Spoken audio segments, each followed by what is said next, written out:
100 years ago, in June of 1922, the most important man in Germany was a Jew, Walter Rathenauer.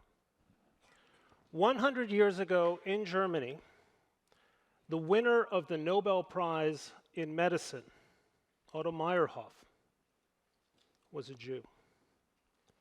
100 years ago in Germany, the most important philosopher of the German Academy, in fact, the most important philosopher of all of Europe, Edmund Husserl, was a Jew. Now, why do I mention this? Not to say that we are destined to move along the same trajectory. I say this because the history of the Jewish people in its diaspora has been a history of darkness at noon. At our zenith, we reached our precipice. And that is what I fear we may be confronting here in the United States today. What are the conditions in which Jewish life in alien civilizations has declined or has collapsed? There are four central points. One of them is when the politics of envy and resentment become the dominant strain of politics on either end of the political spectrum. The second is when ideologies of race become increasingly central to the ways in which the outside world, the non-Jewish world, perceives human distinction and sometimes perceives the Jews.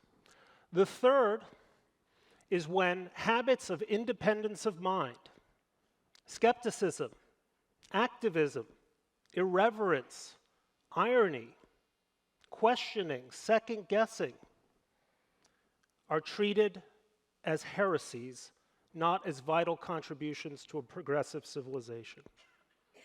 And the final one is when conspiracy thinking goes mainstream. In Germany in the 1920s, there was a conspiracy theory known as the stab-in-the-back theory, which ultimately led to deadly consequences for the Jews.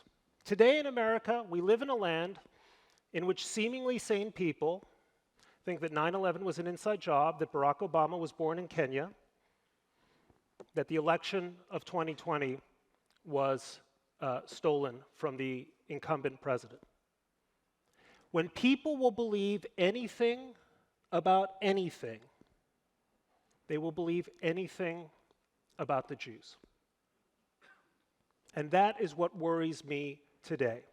Most of us in this room tonight will not go home to neighborhoods in Williamsburg or Jersey City where the rise in anti-Semitism creates a clear and present danger for the population. But most of you in this room have children or grandchildren in universities where the only acceptable bigotry is the anti-Semitism of our day, which is known as anti-Zionism.